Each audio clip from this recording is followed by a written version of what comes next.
humans like make things, that's just what we do, and there's sort of this disconnect that happens, and a lot of people don't know how the things in our world are made. It's I've been at shows before where there'll be like younger people there, and I bring my jewelry bench there sometimes and actually make work in front of people so they can see like, oh, this is handmade. Like, wow, he's actually cutting the material and forming it and stuff. And there'll be people there that'll look and see and be like, I had this one moment where they were like, wow, that he's actually making this, all this stuff is handmade.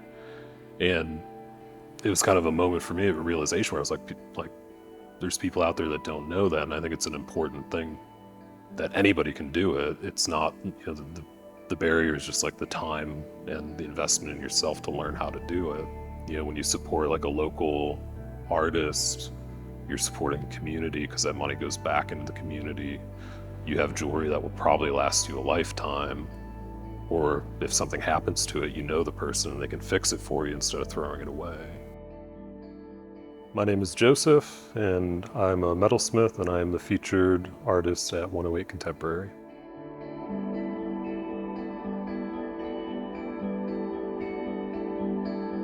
So when I was going to junior college, I was trying to figure out what I wanted to do. I always really liked photography when I was in high school. That was like my first introduction to art. And when I was looking into doing a degree for that, my art professor, he's like, there's a welding shop here. Why don't you take a welding class? The second I struck an arc, I was like, wow, like you can do this. This is like a really powerful thing. The professor was a mentor to me, and he was like, there's a jewelry class too. Why don't you try that out? And I tried that out, and that's when it kind of like really clicked for me.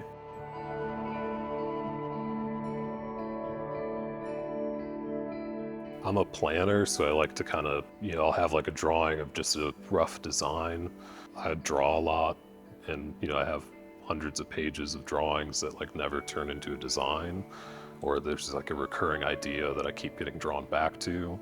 I'll just do sketches and quick gestures of like a shape or a form, and you kind of get obsessed with it, and then you're like, okay, I have to make it into jewelry. Like this needs to be a physical thing.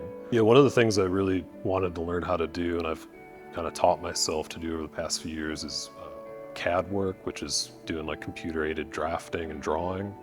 So you make a model on the computer of something that you can then 3D print, and then you take that 3D print and then you cast it in metal.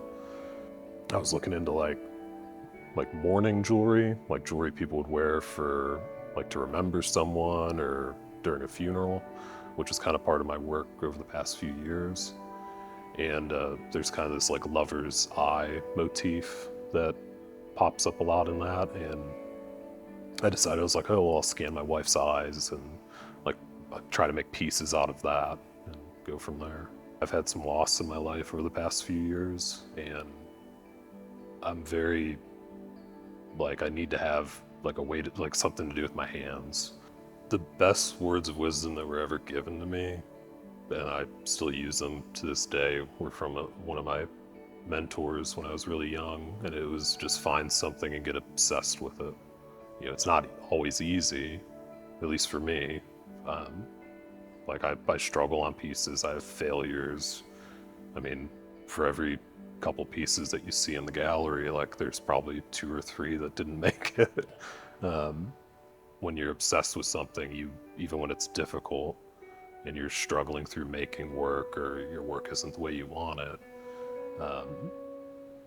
it pays dividends later on when you look back and you're like, wow, I really struggled through this problem, but I had a breakthrough.